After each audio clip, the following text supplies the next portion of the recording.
여호와께서 모세에게 말씀하여 이르시되 슬로브앗의 딸들의 말이 옳으니 너는 반드시 그들의 아버지의 형제 중에서 그들에게 기업을 주어 받게 하되 그들의 아버지의 기업을 그들에게 돌릴지니라. 너는 이스라엘 자손에게 말하여 이르기를 사람이 죽고 아들이 없으면 그의 기업을 그의 딸에게 돌릴 것이요 딸도 없으면 그의 기업을 그의 형제에게 줄 것이요 형제도 없으면 그의 기업을 그의 아버지의 형제에게 줄 것이요 그의 아버지의 형제도 없으면 그의 기업을 가장 가까운 친족에게 주어 받게 할지니라 하고 나 여호와가 너 모세에게 명령한 대로 이스라엘 자손에게 판결의 규례가 되게 할지니라. 여호와께서 모세에게 이르시되 너는 이 아비림 산에 올라가서 내가 이스라엘 자손에게 준 땅을 바라보라.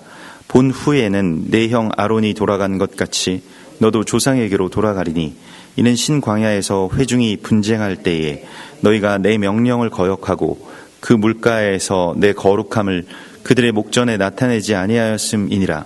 이 물은 신광야 가데스의 무리바 물이니라. 모세가 여호와께 여짜와 이르되 여호와 모든 육체의 생명의 하나님이시여 원하건대 한 사람을 이 회중 위에 세워서 그로 그들 앞에 출입하며 그들을 인도하여 출입하게 하사 여호와의 회중이 목자 없는 양과 같이 되지 않게 하옵소서. 여호와께서 모세에게 이르시되 눈의 아들 여호수아는 그 안에 영이 머무는 자니 너는 데려다가 그에게 안수하고 그를 제사장 엘르아살과 온 회중 앞에 세우고 그들의 목전에서 그에게 위탁하여 내 존귀를 그에게 돌려 이스라엘 자손의 온 회중을 그에게 복종하게 하라. 그는 제사장 엘르아살 앞에 설 것이요 엘르아살은 그를 위하여 우림의 판결로서 여호와 앞에 물을 것이며 그와 온 이스라엘 자손 곧 온 회중은 엘르아살의 말을 따라 나가며 들어올 것이니라. 모세가 여호와께서 자기에게 명령하신 대로 하여 여호수아를 데려다가 제사장 엘르아살과 온 회중 앞에 세우고 그에게 안수하여 위탁하되 여호와께서 모세에게 명령하신 대로 하였더라. 아멘. 우리가 이번 주에 이 비느하스의 그 말씀 속에서 이 토라 포션의 말씀 속에서 정말로 하나님을 사랑하는 열정이 자신을 삼킨 그러한 한 그 예배자를 만나게 됩니다. 그래서 비느하스는 어떤 그 전후 사정이나 또 뭐 일반적인 어떤 사람들에 대한 고려 또 정치적인 배려 이러한 것들 없이 하나님의 그 사랑이 자기 안에 넘쳐나서 그래서 어떤 사람들의 판단이나 어떤 해법으로 될 수 없는 일들을 행하였죠. 그것이 비느하스의 창으로 그 고스비와 시므리를 그 찌른 일이었는데요.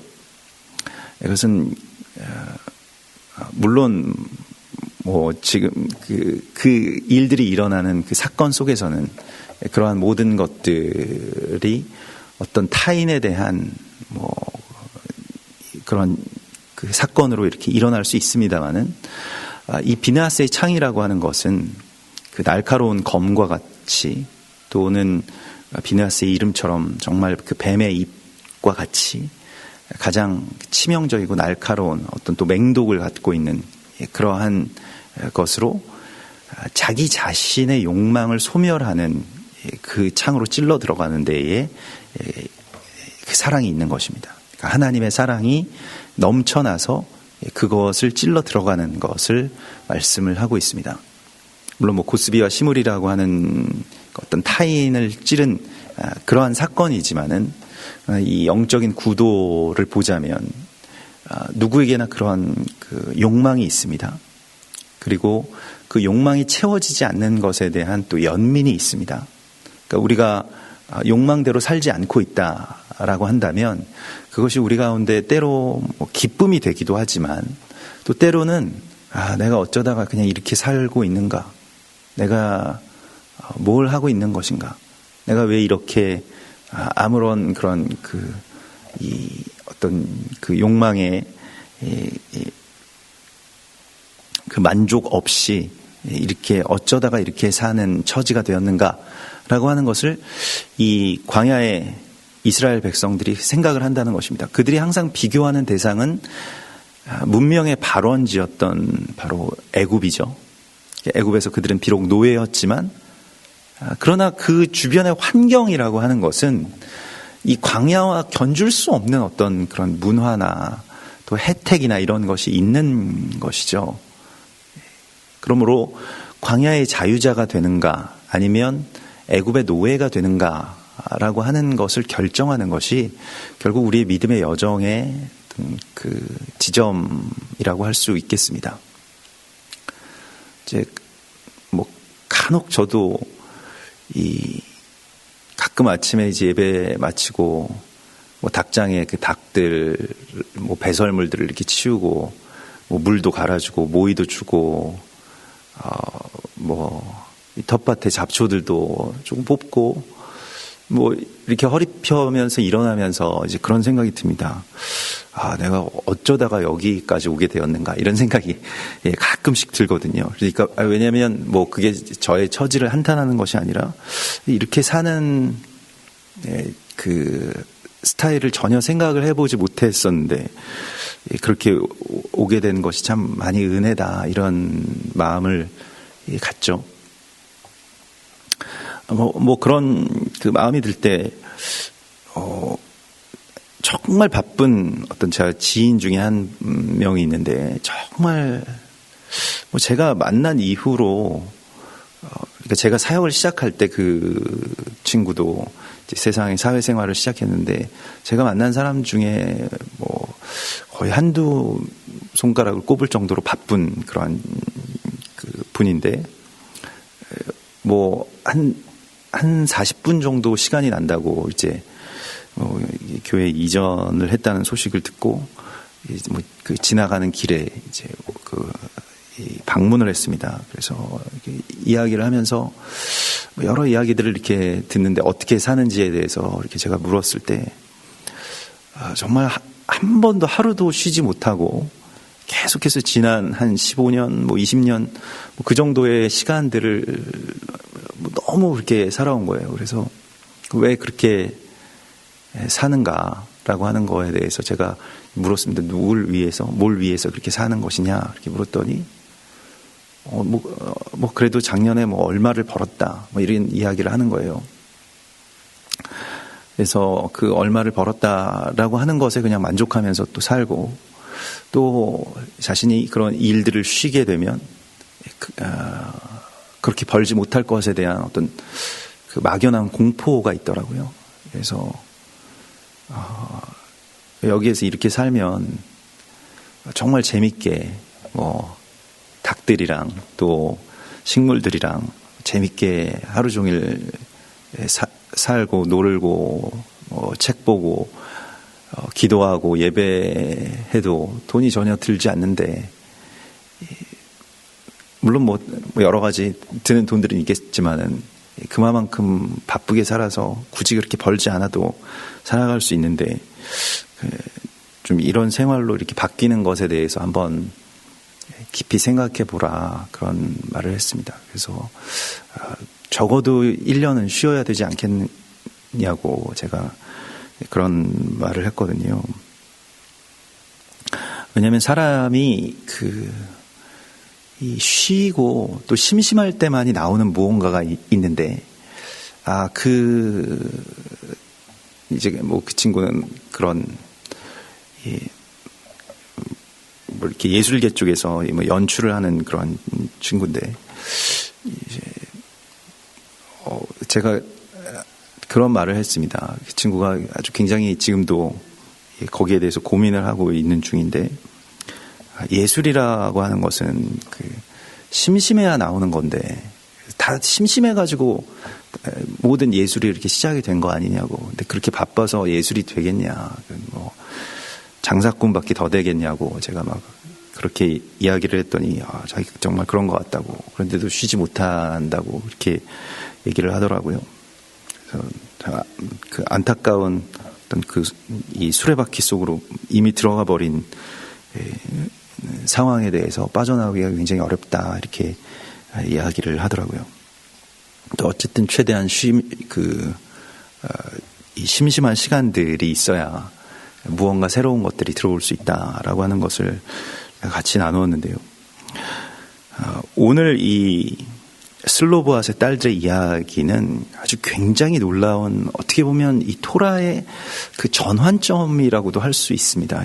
이 토라 시대에, 그러니까 그 광야의 이 민수기에서 사실은 이 딸들이 상속을 받는다라고 하는 것에 있어서는 그 이전까지는 아무도 그렇게 생각을 해본 적이 없습니다. 이런 일들이 그냥 슬로보앗의 딸들에게만 나타나는 것이 아니고 다른 여러 가정들이 있었을 것 아닙니까? 이 남자만 60만 명이면 뭐 적어도 그 당시에 그 수십만 가정이 뭐 생로병사를 다 겪을 텐데 슬로보앗의 딸들에게만 이런 일들이 일어나는 것이 아니었습니다. 그래서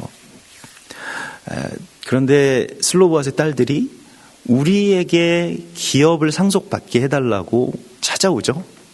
또 당시에 어떤 기업이라고 하는 것은 유산의 개념이 아니라 사명의 개념이기 때문에 우리는 여자니까, 딸들이니까 어차피 그 가나안 땅에 들어가면 그걸 전쟁을 해가지고 거기를 우리가 그 땅을 찾아와야 된다라고 하는 이 나할, 그러니까 이건 이 상속을 받는다라고 하는 뜻보다는 사명의 구역을 정해주신다라고 하는 것인데, 그렇게 생각을 하지 않았을 것입니다. 다른 이 딸들은 그냥 우리는 이제 상속이 다 끊어졌으니, 우리 가문은 다 그런 것이 끊어졌으니 이제 그런 상속받은 집으로 시집을 가면 된다.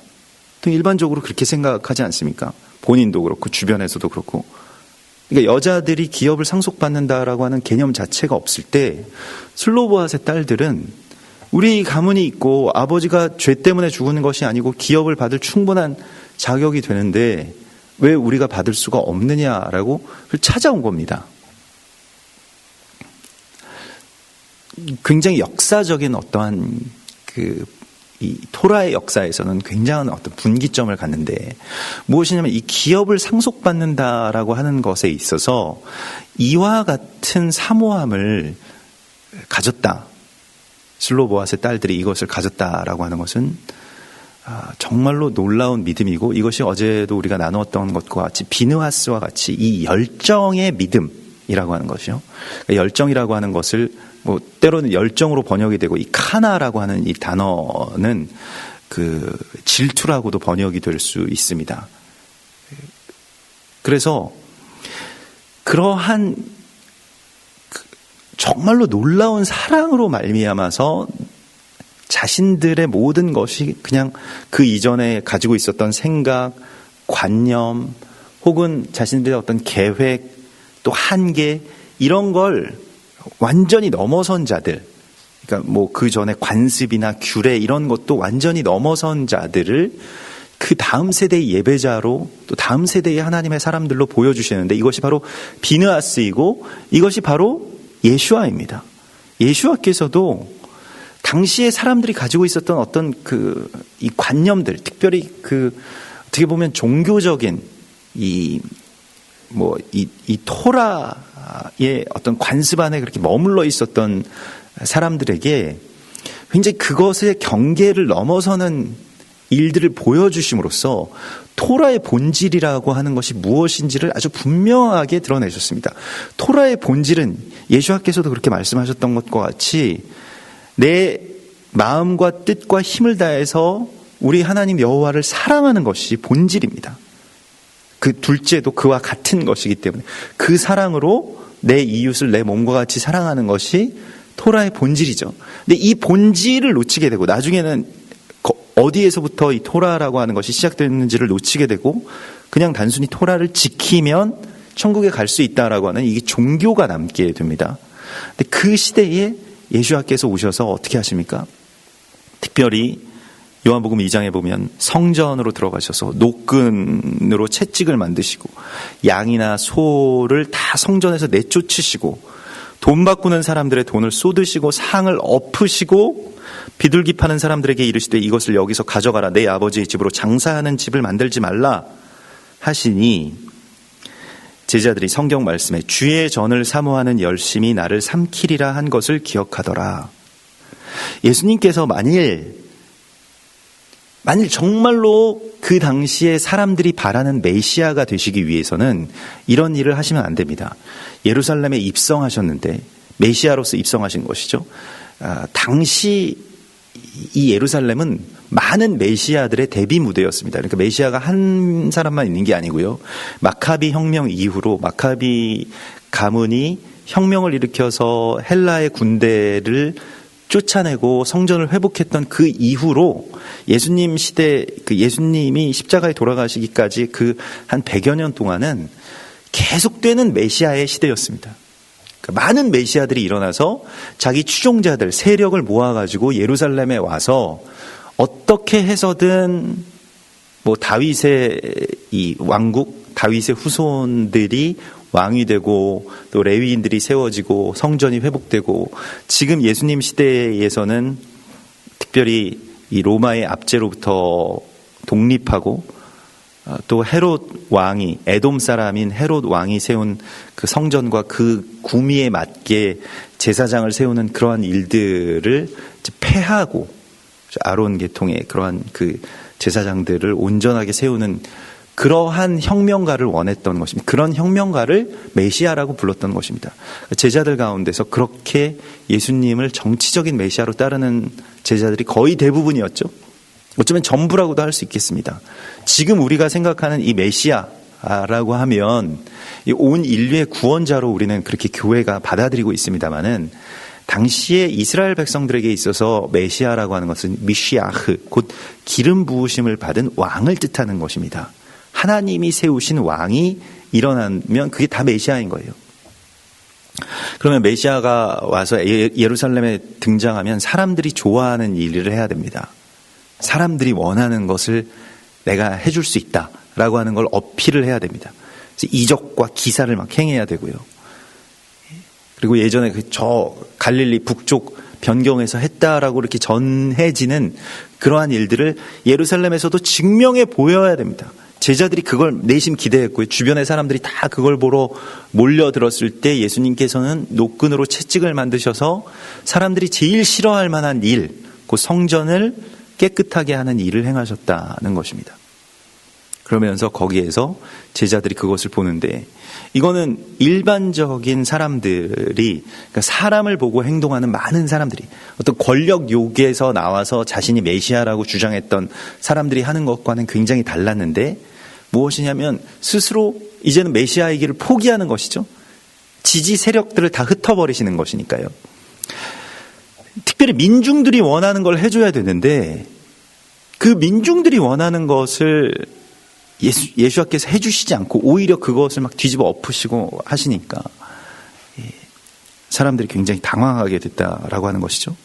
성경 말씀에 주의 전을 사모하는 열심이 나를 삼키리라 이렇게 말씀하신 것이 그대로 예수 안에 이루어졌다라고 하는 것입니다. 그 열심, 여기서도 그 카나라고 하는 이것이 이제 그 질투를 말하는 것입니다. 이 질투하는 사랑이 그 자아를 삼켜버린 상태의 사람, 그것을 예수님께서 보여주십니다.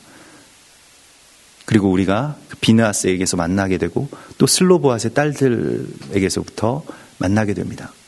그들은 다 자신들의 어떤 처지나 사명이나 그러한 그 자아의 어떤 생각들이나 또 다른 사람들이 어떻게 생각할 것이나 이런 것에 대해서 전혀 고려하지 않고 하나님을 사랑하는 마음, 또 하나님이 나를 사랑하는 마음이 내 안에서 그렇게 넘쳐나서 자기 자신을 완전히 삼켜버린 그 일들을 우리 가운데 보여줍니다. 사실은 주의 전을 사모하는 열심이 나를 삼키리라 한 말씀은 시편 69편의 말씀이죠. 다윗의 시인데요. 내가 나의 형제에게는 객이 되고 나의 어머니의 자녀에게는 낯선 사람이 되었나이다. 그러면서 자기 어떤 그 가족 공동체에서 완전히 버려진 존재와 같이 된 우리 이 믿음의 1세대 가운데는 그런 분들이 굉장히 많으시죠. 6.25 집안이든 대대로 우상숭배 가정에서 갑자기 예수 믿겠다고 그렇게 결단한 분들에게는 이러한 일들이 많이 있습니다. 나의 형제에게는 그냥 이방 나그네 같이 돼버리고 어머니의 자녀들에게는 낯선 사람이 된. 그래서 보통 모든 가정 공동체, 예전에 우리 전통적인 가정 공동체는 제사 때 참여하지 않으면 이건 자식이 아니다 이렇게 되고, 내 제사상도 차려주지 않을 놈이라고 하는 그러한 그 비난을 받게 되죠. 아주 파렴치하고 이기적이고 조상도 몰라보는 사람으로 이렇게 하루아침에 예수 믿으면서 전락해버리게 되는데, 그런 일들이 있는데도 불구하고 이제 예수를 믿는 것을 결단한 분들이죠. 거기에서 나온 말입니다. 주의 집을 위하는 열성이 나를 삼키고, 그 뒤에 이제 이 말이 빠졌는데요. 주를 비방하는 비방이 내게 미쳤나이다 라고 하는 것이죠. 우리가 하나님을 믿으면 어느 지점이 되면 반드시 이 순간이 오게 되는데, 이것을 우리가 견딜 수 있어야 됩니다. 무엇이냐면 주의 전을 사모하는 마음이 이제는 그냥 주님의 사랑이 나에게 오는 그런 단계, 그 어린아이의 단계라고 할 수 있겠습니다. 그래야 우리가 어린아이의 단계가 있어야 장성한 분량에 이를 수 있기 때문에 꼭 필요한 것입니다. 주님이 나를 사랑하시고 나를 보호하시고 보살피시고 늘 나의 피로를 채워주시고 이끄시고 하는 것이죠. 이게 은혜입니다. 그런데 더 큰 은혜는 무엇이냐면 주님의 사랑이 내 안에서 이렇게 넘쳐나게 돼서 이제는 그러한 것이 나에게 이제 필요한 것이 아니라고 하는 것을 이제 알게 됩니다. 그리고 주님의 그 사랑이 온전히 나를 삼켜버린 그 상태를 성경은 무엇이라고 말씀하고 있냐면, 그것이 이제 말하자면 임마누엘이 된 주의 제자들, 사도들, 주님의 사람들의 이야기입니다. 임마누엘이라고 하는 것은 주님이 나와 함께 하신다라고 하는 뜻이기 때문에, 물론 예수님께만 쓸 수 있는 말이기도 하지만 주님이 나와 함께 하시는 모든 사람들에게 쓸 수 있는 것입니다. 그리고 임마누엘은 지금도 주님께서 임마누엘의 통로를 찾고 계신 거예요. 임마누엘의 통로는 자기 욕망이나 연민을 완전히 그 사랑이 삼켜버린 상태의 사람들을 말하는 것입니다. 이게 비느하스였고요. 이게 사실은 예수님이었습니다. 예수님이 무엇을 사람을 위해서 뭔가를 고려했다면 정말 큰 일을 한번 일으킬 수 있겠다. 이게 모든 사람들의 공통적인, 예수님 주변 사람들의 공통적인 기대였습니다. 실제로 예루살렘에서 한두 가지만 해주셨으면 될 것 같아요. 예루살렘에 모인 많은 사람들에게 이 떡 2덩이와 물고기, 떡 5덩이와 물고기 2마리로 5,000명을 먹이시는 기적이라든가, 예전에 했던 거 한두 가지만 더 해주시면 굉장한 일들이 일어날 것 같은데, 예수님께서 그런 일들을 하시기보다는, 이적과 기사를 행하시기보다는 이상한 일들을 행하시죠. 사람들이 기대하지 않았던 일들, 성전에 있는 장사치들을 몰아내시고, 또 그 뒤에 뒤이어서 하신 이적이라고 하는 게 무화과 나무를 저주하셔서 뿌리째 마르게 한 그런 일이었습니다. 사람들이 좋아할 만한 일입니까? 별로 이렇게 좋아할 만한 일이 아니죠. 지금까지도 예수와에 대한 비난으로 니체라든가 버틀란드 러셀이라든가 이러한 사람들이 비방하는 그런 내용입니다. 어떻게 하나님의 아들이라는 자가 자기가 배고프다고 무화과 나무를 그렇게 그 멀쩡한 무화과 나무를 말라 죽게 할 수 있는가? 그는 사랑의 사람이 아니다. 이런 식으로 이제 비난을 하기도 하죠. 거기에 안에 있는 아주 깊은 어떤 영적인 그 비유를 알지 못한 채로 하는 말들입니다. 우리가 하나님을 사랑하는 그 사랑이라고 하는 것은 내 사랑이 아닙니다. 하나님의 사랑이 내 안에서 넘쳐나는 순간이 반드시 옵니다. 그때에는 내가 어떤 비난을 받아도 괜찮고, 그때에는 내가 어떤 희생을 당하더라도 괜찮다라고 하는 그 믿음까지 우리가 나아가게 됩니다. 그리고 주님께서 그렇게 우리를 인도해 주시는 것이죠. 그 순교자의 믿음이고요. 그게 예수와의 증인된 자들의 사명입니다. 우리가 앞으로 예수를 믿는 데 있어서 그렇게 누이 좋고 매부 좋은 상태로 믿을 수 있다라고 생각해서는 안 됩니다.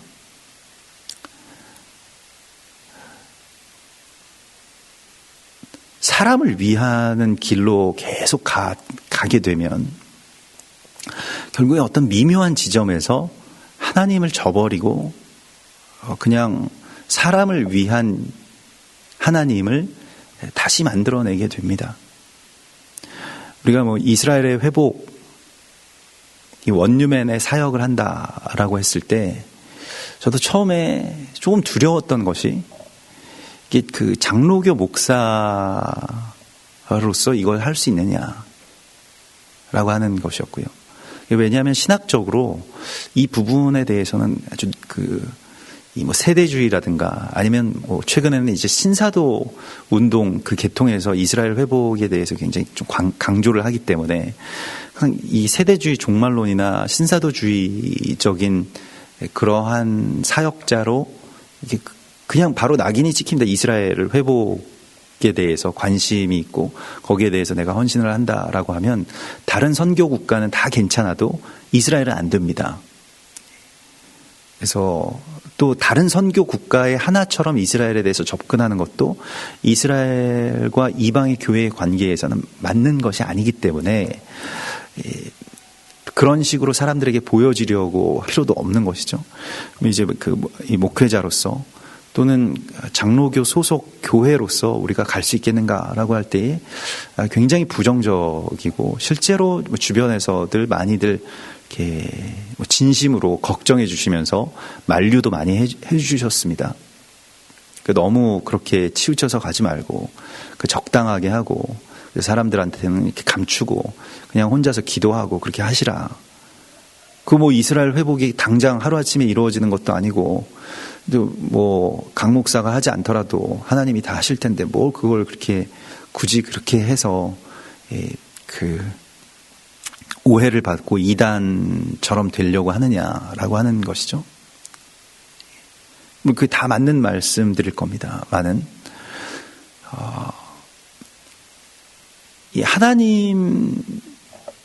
하나님이 이스라엘을 향해서 사랑하시는 그 마음의 찢어짐을 우리가 만나게 되는 거예요. 그게 이스라엘의 회복에 우리가 그렇게 나아가게 되는 시작점입니다. 그냥 이스라엘의 회복에 한번 관심을 기울여 볼까? 이런 일들도 있다고 하니 이렇게 접근을 하면 금방 무너지게 되어 있습니다. 왜냐하면 굉장히 힘든 일이기 때문이죠.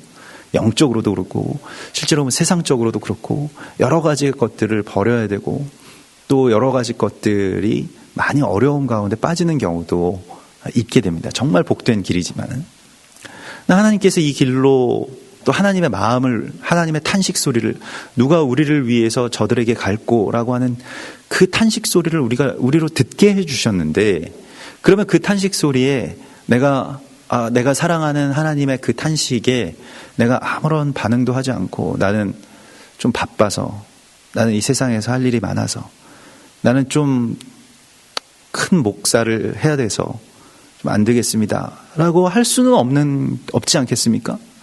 하나님이 정말로 내가 사랑하는 하나님이 아파하시는 것이 있다면 나도 같이 아파야 되는 것이 정상입니다. 이게 하나님을 사랑하는 열정이 나를 삼키리라 라고 하신 말씀이 이루어지는 것이고요. 이방 교회의 사명이 바로 이 비느하스의 믿음과 깊은 관계가 있는데 왜냐하면 이방 교회는 무엇을 해야 되는 사명이 있습니까? 이스라엘로 더러 시기 나게 하는 이스라엘이 우리를 질투한다라고 하는 의미로 저는 받아들이지 않습니다. 이 시기라고 하는 것이 오늘 성경에서 말씀하고 있는 것과 같이 열성이고 열정적인 사랑입니다. 그러니까 이스라엘의 그 열정의 사랑이 그냥 종교적으로 뭘 이렇게 근엄하게 지키는 어떤 그러한 종교가 아니라 이 열정의 사랑이 예수와께서 그러셨던 것처럼 아예 그 토라를 지키고 있는 이스라엘 성인 남자를 삼켜버린 것이거든요. 그래서 그는 그 관습에 따르지 않았습니다. 그저 하나님이 사랑하시는 그 사랑으로서 사람들을 대했고요. 그렇게 안식일을 지켰고요. 그렇게 토라를 살아냈습니다. 근데 사람들이 보기에는 당시의 사람들이 보기에는 율법주의자들이 보기에는 토라를 다 어기고 있다. 안식일을 일부러 범하고 있다. 이렇게 판정을 내린 것이죠. 그래서 죽이려고 결의를 하지 않습니까? 우리에게도 이 순간이 옵니다. 그러니까 하나님의 사랑이 우리 안에 어느 지점까지 우리 어린아이의 단계에서 어느 지점까지 차오르게 되면 이제는 장성한 분량에 이르게 되고 주님의 돕는 배필로, 주의 동역자로, 주님의 친구로 그렇게 우리가 부르심을 받게 되는데, 그럴 만큼 우리 가운데 이미 하나님의 사랑과 은혜가 차올랐는데도 불구하고 계속 어린아이로서 나는 어리니까 나는 계속 받아야 되고 뭘 해야 되고 이렇게 돼서는 안 된다는 것입니다. 그러면 그저 종교로서 우상 숭배자들이 그들의 하나님을 그렇게 부르는 것처럼 우리도 그렇게 하나님을 어느새 부르게 되더라는 것이죠. 그러니까 즉 여호와 하나님을 섬기는데 바알처럼 섬기는 겁니다. 아세라처럼 섬기는 겁니다. 내가 뭘 갖게 해주시고 어떤 욕망이 해소되게 해달라고 하는 기도만을 하게 되는 것이죠. 더 비극적인 일은 그러면서도 나는 하나님을 잘 믿고 있고 사역도 잘 하고 있고 헌금도 많이 내고 있어 라고 생각을 한다는 것입니다. 예수님께서는 그날에 내가 너희를 모른다라고 하리라 라고 그렇게 말씀을 하시죠. 그래서 하나님을 사랑하는 그 열정이 자기 자신을 삼켜버리는 그 상태로까지 우리가 나아가는 것, 그것을 하나님께서 오늘 우리에게 말씀하시고 그 예배의 단계로 우리를 이끄십니다. 그것이 이 원유맨 사역일 수도 있고 아니면 북한 사역일 수도 있고 또 일본 사역, 세계 선교의 사역, 그리고 우리 주변을 향한 어떤 전도이겠으나 중요한 것은 이것입니다. 그것은 나를 위한 사역이 아니라고 하는 것입니다. 그러니까 내가 무엇을 어떤 나의 명성을 일깨우거나 일으키거나 아니면 더 많은 복을 받기 위해서 하나님께 복은 이제 충분히 받지 않았습니까? 우리가 더 큰 복을 받기 위해서라고 30배, 60배, 100배 그래서 지금 내가 가진 것이 얼마니까 30 한번 곱해보고 60 한번 곱해보고 이럴 필요가 없는 것이죠. 이미 다 우리는 받을 만큼 이제 받았고요. 이제는 줘야 되는 단계로 온 거고요. 또 하나님의 도움을 이제까지 받아왔다면 이제는 좀 하나님을 도울 단계에 왔다는 것입니다. 우리 잠언에 말씀하신 것과 같이 이 더운 여름에 얼음 냉수와 같은 정말로 주님의 사역자들로 우리가 그렇게 나서야 되겠는데 이제는 좀 그럴 때가 됐다는 겁니다. 항상 주님 저는 목마릅니다. 저는 배고픕니다. 저는 어떻습니다. 저는 처지가 이렇습니다. 저는 슬픕니다. 이러한 것은 애들처럼 좀 표현이 거칩니다만은 좀 하나님 앞에 징징거리지 않았으면 좋겠습니다. 그럴 필요가 없거든요. 그건 어린 아이 때는 그렇게 하면 하나님이 안아주시고 좋고 한데 어른이 우리가 징징거리면 굉장히 싫잖아요. 맨날 밥 없다고 하고 어른인데 맨날 슬프다고 하고 좀 위로도 하고 또 넉넉하게 참을 수도 있고 또 그래서 많은 사람을 살려야 되는 사람으로 장성하기를 하나님께서 바라시는데 얼마나 슬프십니까? 몸집은 다들 이렇게 큰데 우리 한국 교회가 어린아이의 일을 아직 버리지 못하고 있다면 얼마나 슬픈 일입니까? 아마 큰 어른들이 되어버려서 나이가 많이 요즘에 좀 그런 일들이 굉장히 많은데 나이가 이제 30대 넘어가고 40대 넘어간 그 자녀들이랑 같이 살고 있는 그러니까 결혼하지 못한 자녀들을 아직도 봉양하고 있는 그런 부모 세대가 굉장히 많이 있습니다. 왜냐하면 지금은 이제 이 해방 이후로 자녀들이 부모보다 더 가난한 시대이기 때문에 결혼도 굉장히 어렵고요. 그래서 혼기를 놓치게 되면 그런 일들이 굉장히 많이 거의 각 가정마다 한 명씩은 있는 것 같아요. 마음이 늘 항상 부담스럽고 좀 뭘 더 못해준 것 같고 이런 생각들도 드시죠. 우리가 어떤 때가 되면 정말로 주님께서 우리에게 바라시는 것에 그 길로 나아갈 수 있어야 되겠는데 그 부르심에 응답하는 것, 근데 그것은 자기 처지를 완전하게 넘어서는 이 슬로보앗의 딸들과 같은 그러한 믿음을 하나님이 우리에게 요구하고 계십니다. 슬로보앗의 딸들은 여자라고 하는 어떤 숙명을 그대로 받아들이지 않습니다. 그것보다 더 큰 게 있었는데 사명에 대한, 그 기업에 대한 사모함이었습니다. 그 땅에 대한 자신들의 사명이 우리는 여자니까 아무것도 안 해도 돼 라고 하는 그 숙명이나 운명의 그 자리에 머물러 있기를 거부하였습니다. 이것이 어떤 결과를 가져오나요? 하나님께서, 모세가 이것을 가지고 뭐 그런 가당치 않은 말들을, 여자가 어디서 그런 말을 하냐, 이렇게 할 만한 시대입니다. 지금 현대 시대가 아니거든요. 이거 뭐 율법에 나와 있는 이야기도 아니고 그냥 이스라엘 남자 지도자로서 충분히 할 수 있을 만한 일입니다. 어디 여자가 와서 지금 다 기업들 다 지파대로 나누고 있는데 이렇게 모세에게 직접 와가지고 이렇게 따지느냐, 이렇게 말하지 않고 모세가 정말 온유하고 겸손한 사람이라고 하는 것이, 그런 이야기를 들었을 때 하나님께 가서 묻잖아요. 자기 대답이 있었을 수도 있습니다. 이스라엘 그냥 늙은 남자로서. 근데 그런 판단 자체를 자신이 하지 않습니다. 모세가 정말 이게 위대한 지점입니다.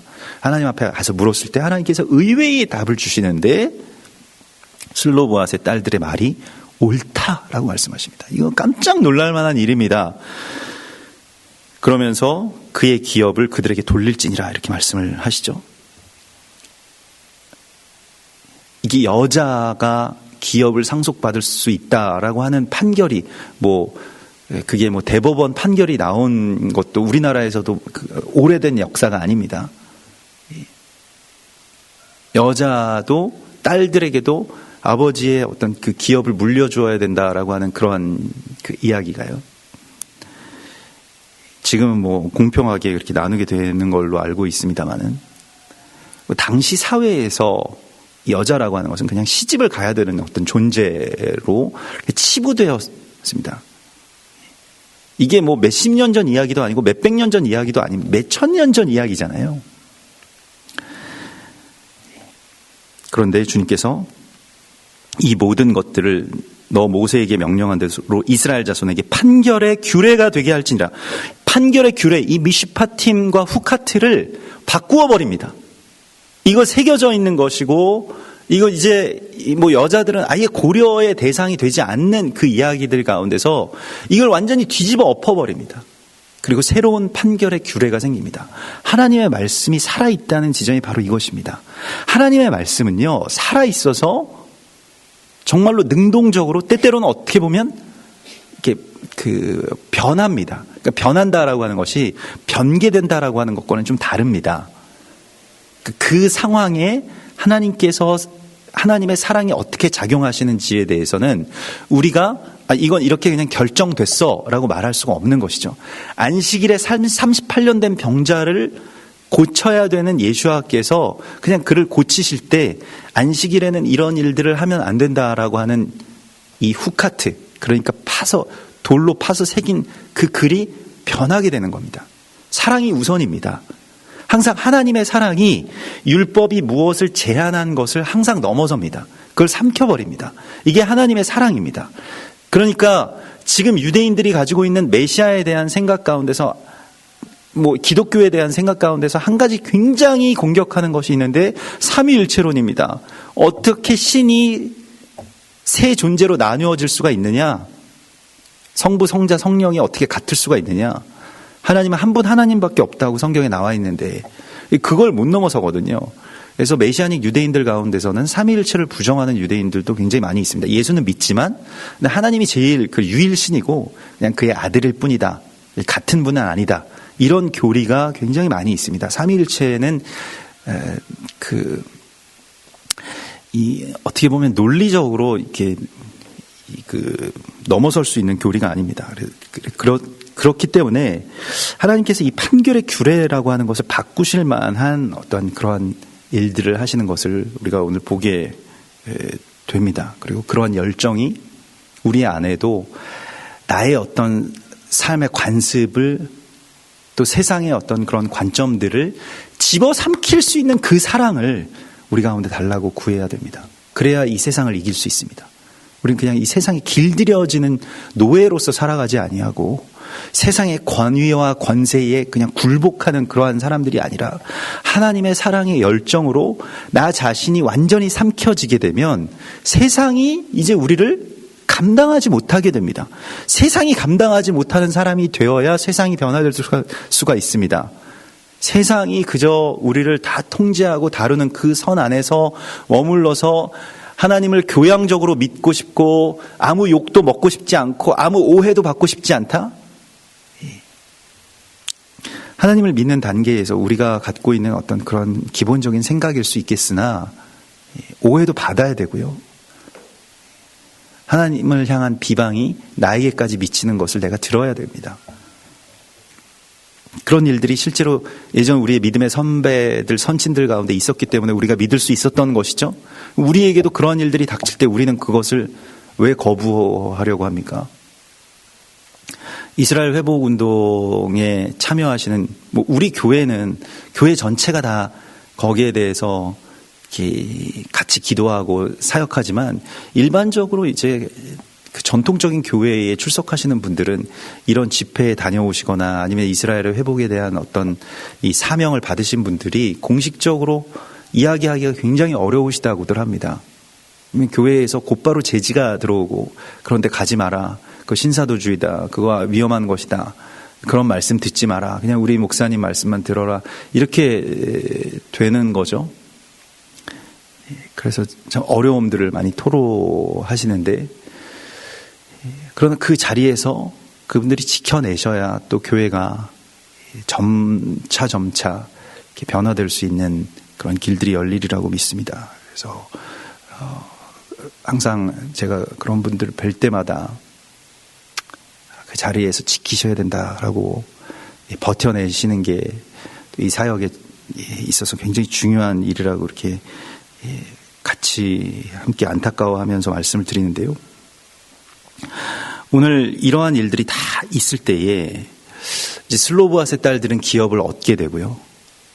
모세에게는 하나님께서 이렇게 말씀하시죠. 여호와께서 이르시되 이 아바림 산에 올라가서 이스라엘 자손에게 준 땅을 바라보라.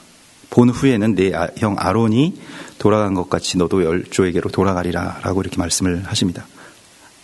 모세에게 주신 응답은 이 기업을 주지 않으시고 들어갈 수 없게 하신 것입니다.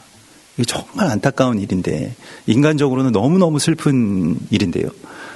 하나님의 나라를 향해서 출애굽한 그 출애굽의 주역이고 장본인인데 정작 하나님의 나라에는 들어갈 수 없고 광야에서 그 땅을 차라리 안 보면 모르겠는데 이게 사람이 견물생심이라고요. 이게 보는 데까지 가라고 말씀하십니다. 그래서 다 보여주시고 너는 못 들어간다 이렇게 말씀을 하시는 것이죠. 그래서 이스라엘에게 준 땅을 바라보고 그리고 그 땅에 들어가지 말아라 이렇게 말씀을 하십니다. 이게 모세의 사명입니다. 모세의 사명의 마지막 사명은 그 땅을 바라보되 그 땅에 들어가지 않는 것이었습니다. 굉장한 사명이죠. 보통의 사람들은 이런 사명을 이해할 수 없을 겁니다. 아니, 사명을 주시고 왜 그 땅에 들어가지는 못하게 하시는가라고 하는 것이죠. 지금 간혹 명절 때 휴전선에서 북녘 땅, 고향 땅 바라보시는 우리 이산 가족들 막 울부짖은 것 같은 그런 마음이 모세에게 있었을 것 같습니다. 모세는 그 건너편을 바라보는 데까지만 오는 존재였습니다. 이 모세는 어떤 존재입니까? 성경에서 전체적으로 구약의 대표 인물이고요. 로마서 5장 14절에서 그러나 아담으로부터 모세까지 아담의 범죄와 같은 죄를 짓지 아니한 자들까지도 사망이 왕노릇하였나니 아담은 오실 자의 모형이라. 그럼 모세는 뭘 말하는 것입니까? 토라를 말하는 것이고 율법을 말하는 것입니다. 율법으로는 그 땅으로 들어갈 수 없다라고 하는 것을 모세의 삶을 통해서 증거하도록 하나님께서 만드십니다. 만일 모세가 그 땅에 들어가서 땅을 회복하고 잘 살았다면 예수와께서 이 땅에 오실 이유가 없습니다. 그냥 토라를 우리가 잘 지키면 됩니다. 물론 토라 자체가 부정되는 것은 아닙니다만은 이게 좀 이해하시리라 믿습니다만은 모세는 구약과 또는 예수와 이전에 그러한 어떤 종교의 모델이라고도 할 수 있겠습니다. 그러니까 율법이라고 하는 것은 죄를 깨닫는 데까지만 가는 것입니다. 나는 그 땅에 들어갈 수 없다라고 하는 것을 아는 데까지만 율법은 우리를 이끌어줍니다.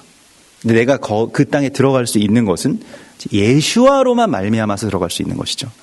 그래서 누굴 세웁니까? 여기서 모세가 정말 간청하는 것이, 자기는 못 들어가기 때문에 자기 연민에 빠져 있지 않습니다. 모세가 곧바로 주님께 간청하는데 한 사람을 세워서 그 땅에 이 백성들이 들어갈 수 있게 해달라고 간청합니다.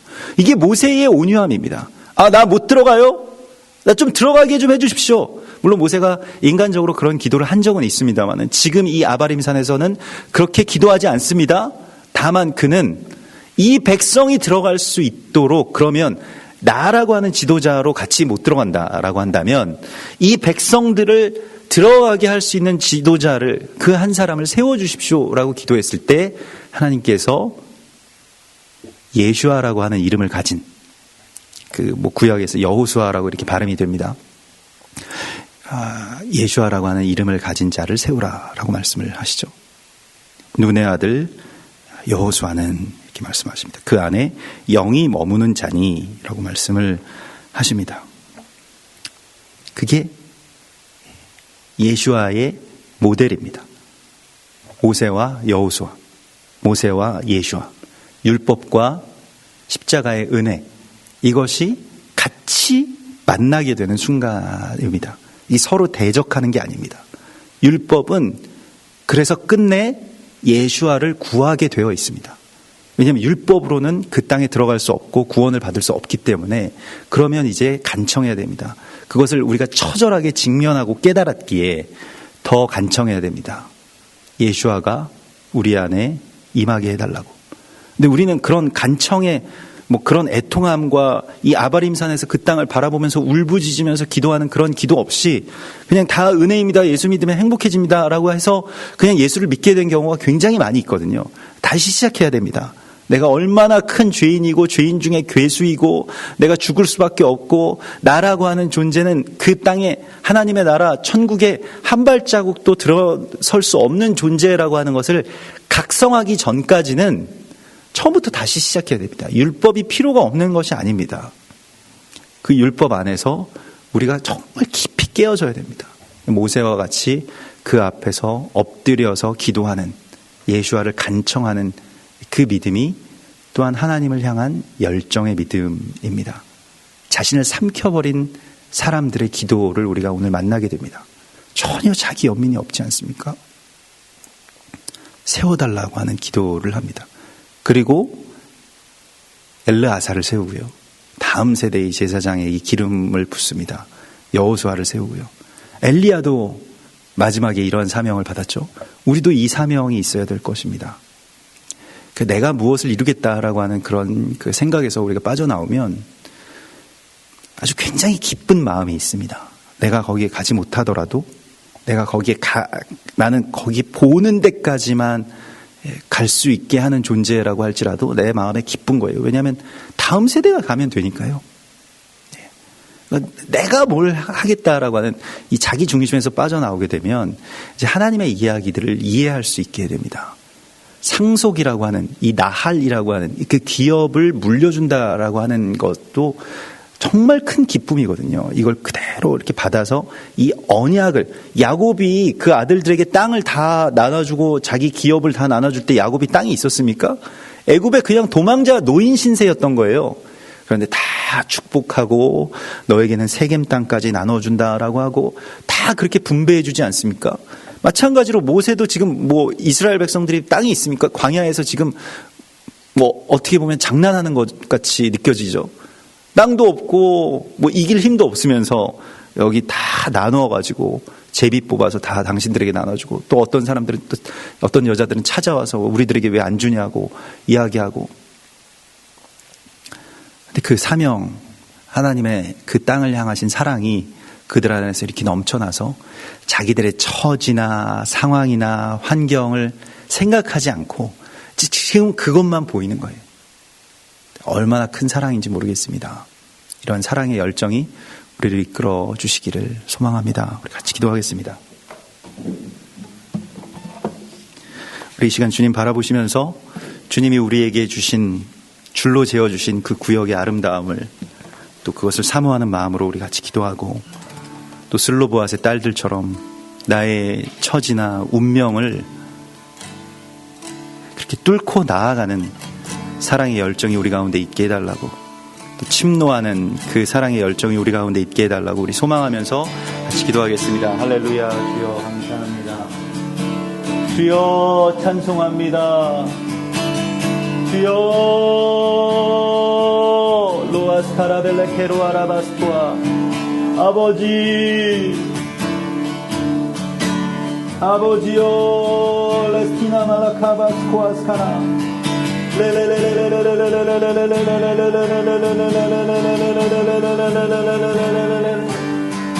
아버지요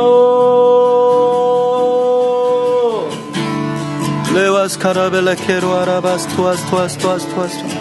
지혜의 영이시오, 우리에게 그러한 지혜와 주님을 향한 끝없는 사랑을, 나를 삼켜버리는 그러한 열정의 사랑을 우리 가운데 허락하여 주시옵소서.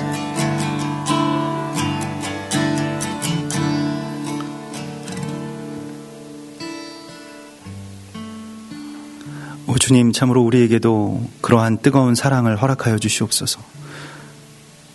나의 자아와 나의 모든 연민과 상황들을 삼켜버릴 만한 주님의 사랑을 우리 안에서 넘쳐나게 하여 주시옵소서. 이제 사람을 두려워하지 않고 세상에 매이지 않고 오직 하나님을 사랑하는 그 사랑으로, 참된 자유로, 열정으로 예루살렘을 향해서 앞서 나가신 예수아를 따라 나갈 수 있도록 인도하여 주시옵소서. 오늘도 그와 같이 동행하시고 주님의 사랑으로 우리 안에 넘쳐나게 하실 것을 기대하오며 예수와 메시아의 이름으로 감사하며 기도드리옵나이다. 아멘. 하늘에 계신 우리 아버지시여, 이름이 거룩히 여김을 받으시오며 나라의 임하옵시며 뜻이 하늘에서 이룬 것 같이 땅에서도 이루어지이다. 오늘날 우리에게 일용할 양식을 주옵시고, 우리가 우리에게 죄 지은 자를 사하여 준 것 같이 우리 죄를 사하여 주옵시고, 우리를 시험에 들게 하지 마옵시고 다만 악에서 구하옵소서. 대개 나라와 권세와 영광이 아버지께 영원히 있사옵나이다. 아멘.